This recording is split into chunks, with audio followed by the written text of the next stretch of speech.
Pati ho ba ang mga grounds po no para po sa impeachment ni VP Sara kasama yung unexplained wealth at saka daw po yung violations sa SAL-N, di po ba? That is correct, Manong Ted. Okay. Ang claim po ng kampo ni VP Sara no na dito po sa aligasyon na ito wala ngang ultimate facts. At ito nga daw po based on speculation and built on conclusion. Ano ho ang hawak ng komite based on the complaint na may nagpapatunay na totoo pong merong unexplained wealth ang BP at maging merong mga irregularidad sa kanyang SAL-N? Well, right now, Manong Ted, no?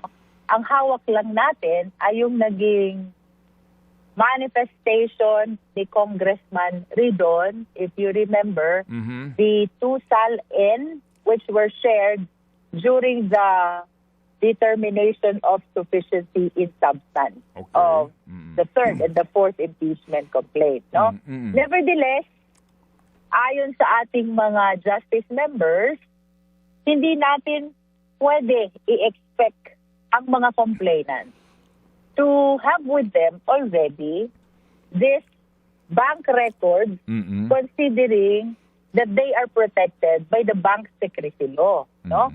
As a matter of fact, maliwanag sa batas na itong impeachment cases, this is the only opportunity kung saan pwedeng mag-request ang complainant ng subpoena bank records. That is true, the compulsory processes power granted to the House of Representatives and even to the Senate. No? So, bagaman tama ka, Manong Ted, sa observation mo na kulang sa attachment.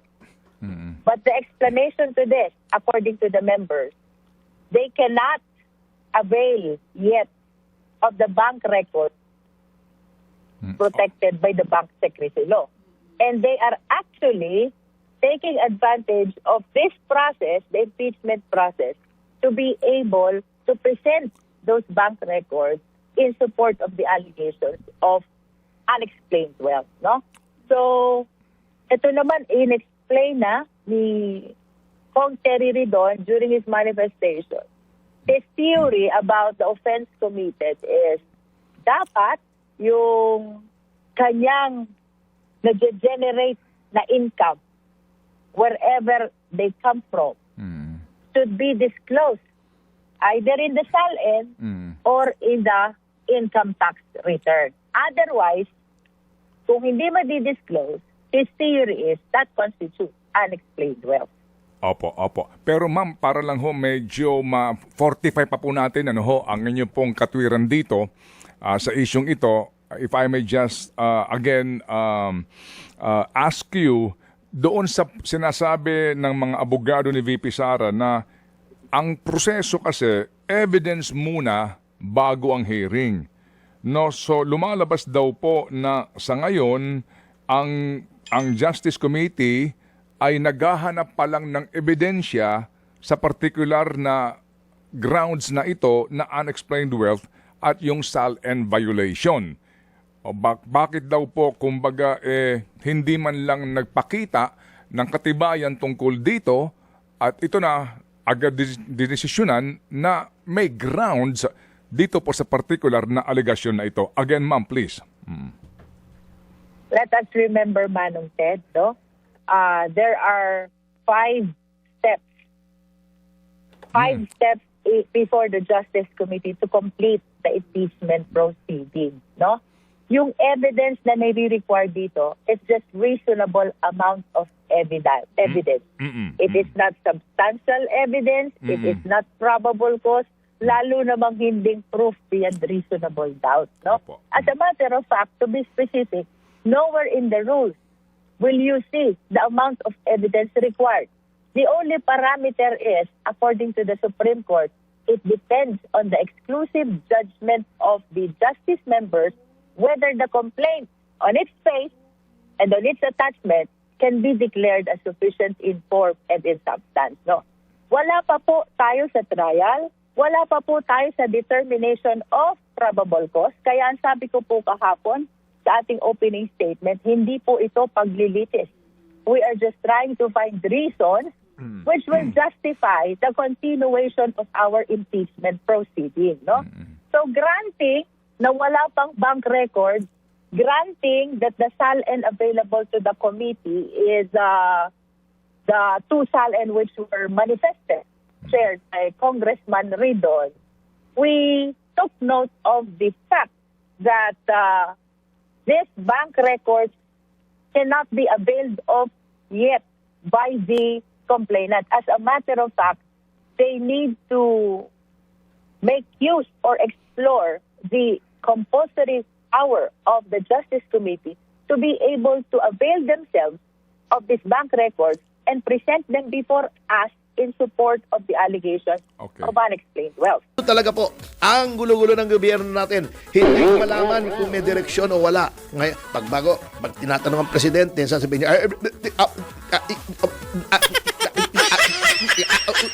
diba? Ibig sabihin, wala nang leader. Parang mahina na, pag may kausap ka sa kwan, di ba? Parang sa cellphone. no signal. Yung mahina signal, di ba? Opo. Oh, pare, kumusta ka na? Oh, di ba? Ganun eh. Ganun yung presidente natin, low signal. Grabe naman. Uy, hindi biro yan, ha? Hindi, totoo, di ba? Kaya nga nagkakaganyan na pala yung bansa natin. Oo, kasi nga,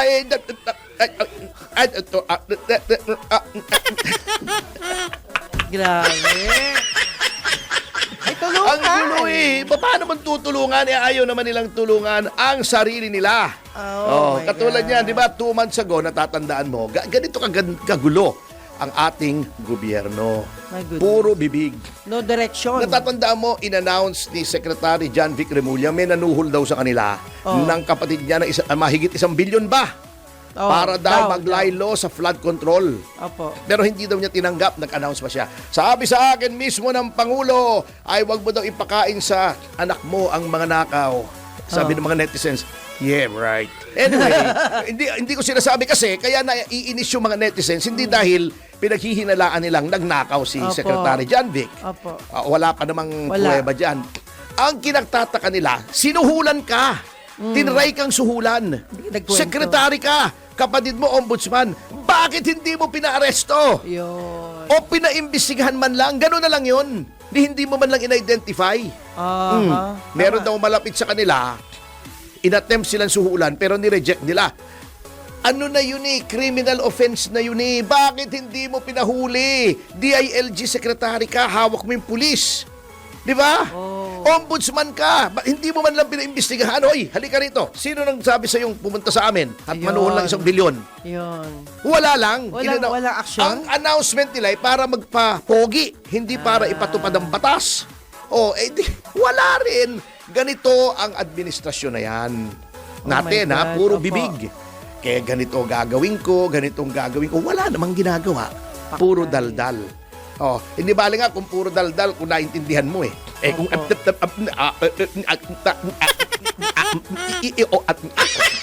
paano yan? Maiinis ka lang eh. Wala na nangyayari. Change channel. Wala na nangyayari. Lago tayo. Grabe pala, no? Maiinis ka eh. Di ba?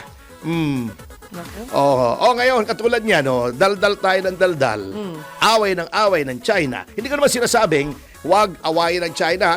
Maging klaro tayo dyan. Kahit tingnan niyo yung mga dating column ko sa Daily Tribune. Ako every week, meron akong column dyan. Binabatikos ko ang China dito. Binabatikos ko ang China sa pagbubuli sa atin. Opo. Pero ang sinasabi ko lang, ang ginagawa natin ay hindi naman magandang diplomasya. Correct. Kaya ganon. Masyado tayong war freak eh. Ngayon, ayaw na magbigay sa atin ng Extra gas. gasolina. Oh.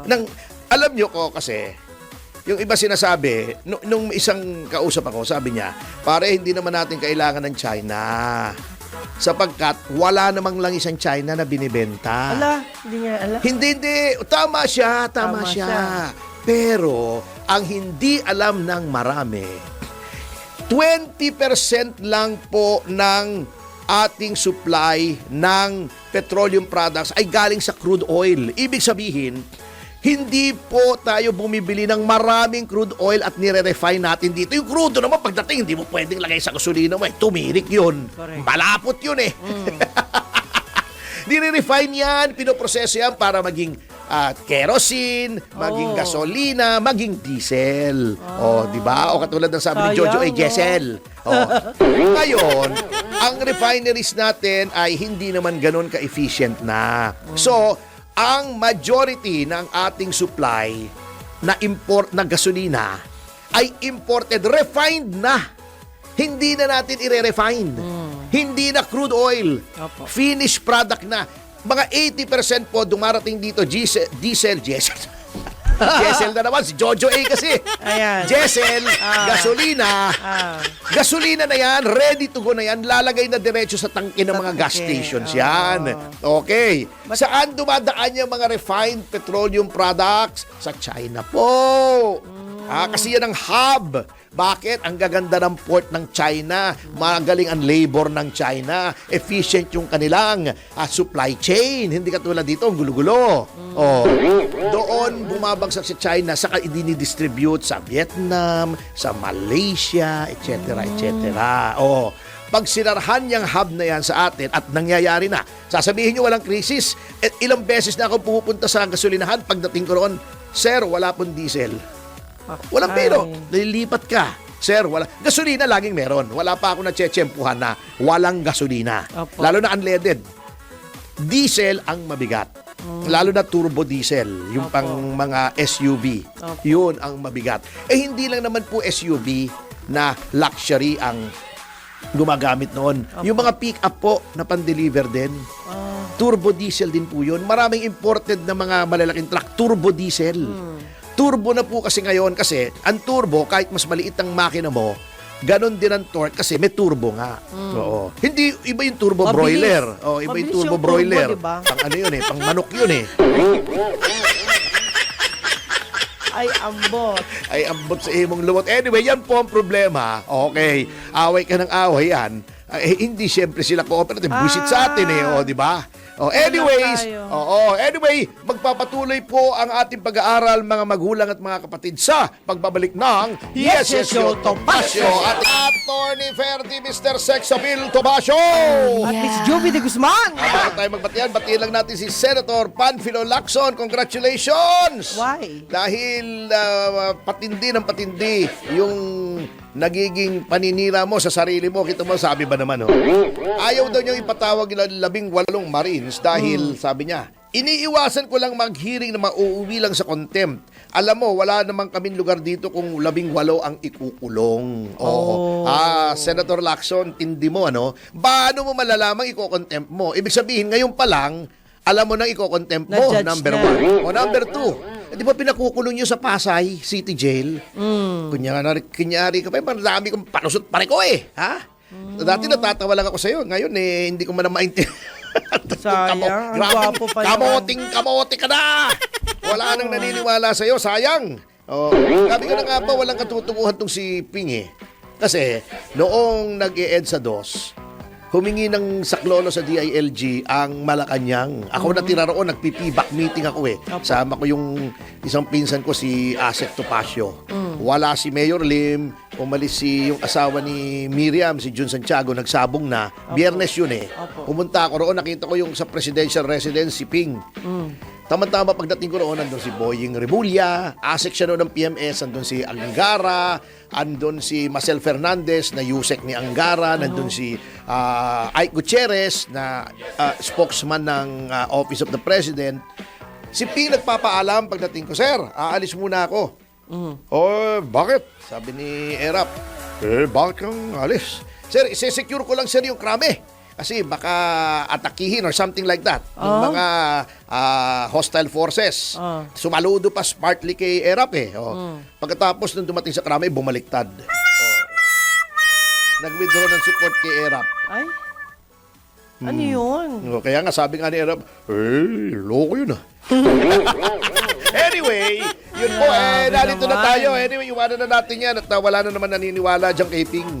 Kalain mo, hindi ba tinatawag? Iko-contempt na niya? Wow naman. Alam mo, nasisira talagang, alam mo, may mga nakita tayong mga kengkoy na official in our lifetime kasi 60 na rin naman tayo eh. Pero napaka-kengkoy talaga lahat dito sa itong the worst na nakita ko so far na administrasyon tong Marcos Jr. Anyway, para hindi uminit ang ating ulo, Eidul Fitr pa naman, it should be a time for contemplation sa ating mga Muslim brothers ay pumunta na po tayo sa ating paboritong bahagi na Pinamagato!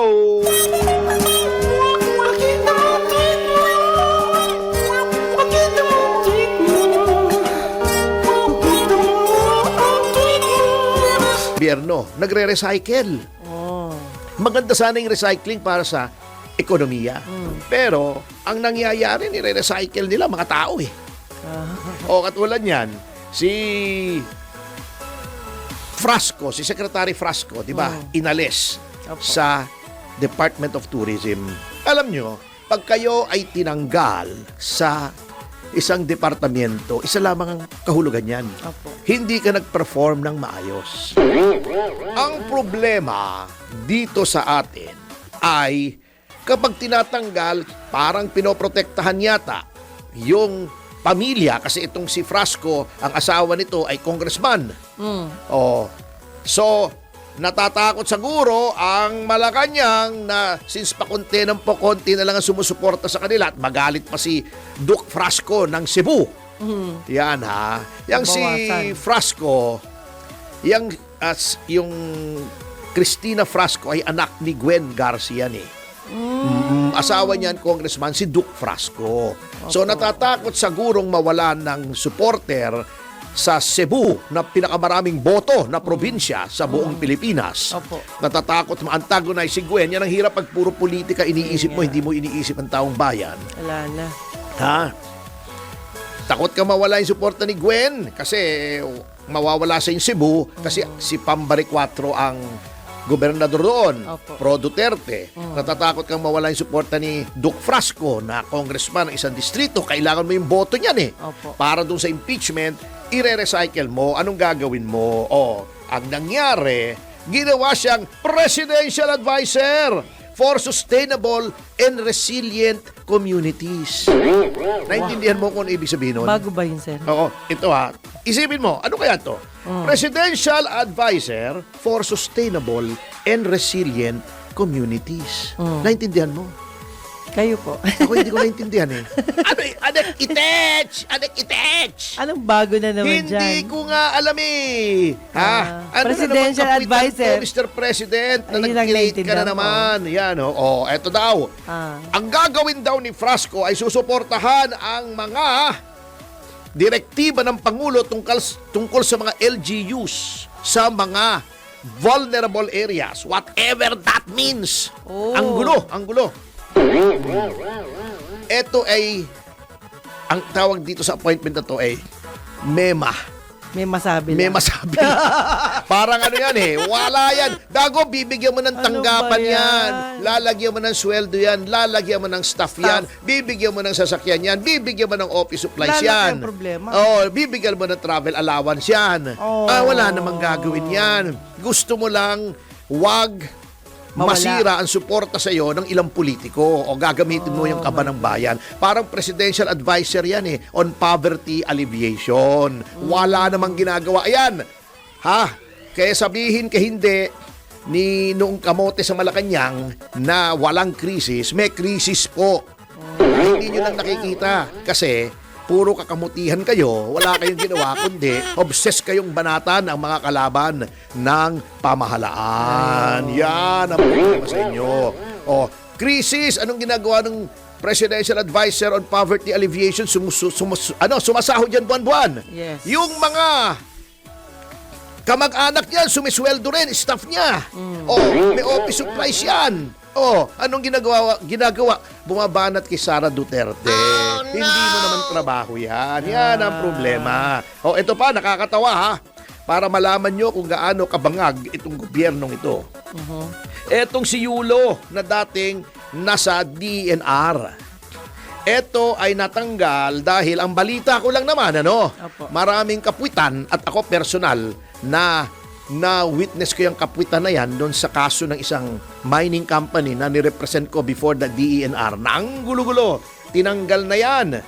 Pero, biglang nagkaroon ng appointment. Huh? Ha, oo. Reappointed daw. Pero wala naman. May lumabas na press release. Oo.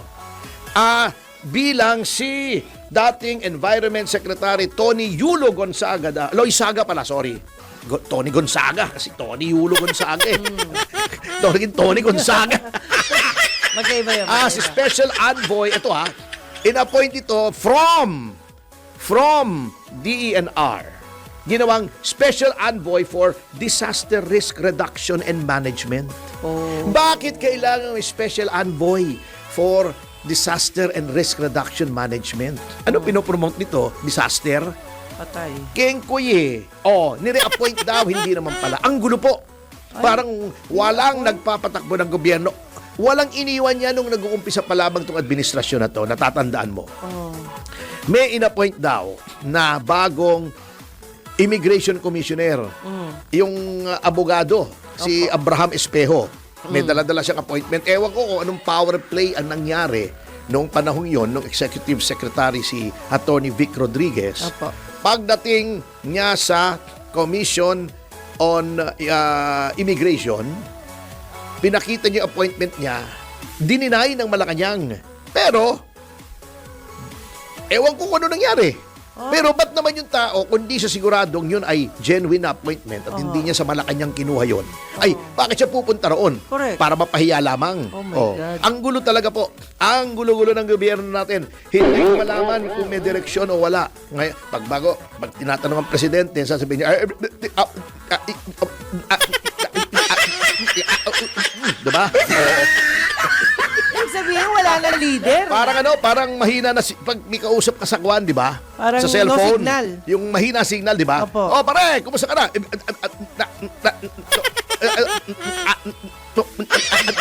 ba? Ganun eh. Ganun yung presidente natin, low signal. Grabe naman. Uy, hindi biro yan, Hindi, totoo, di ba? Kaya nga nagkakaganyan na pala yung bansa natin. Oo, kasi nga,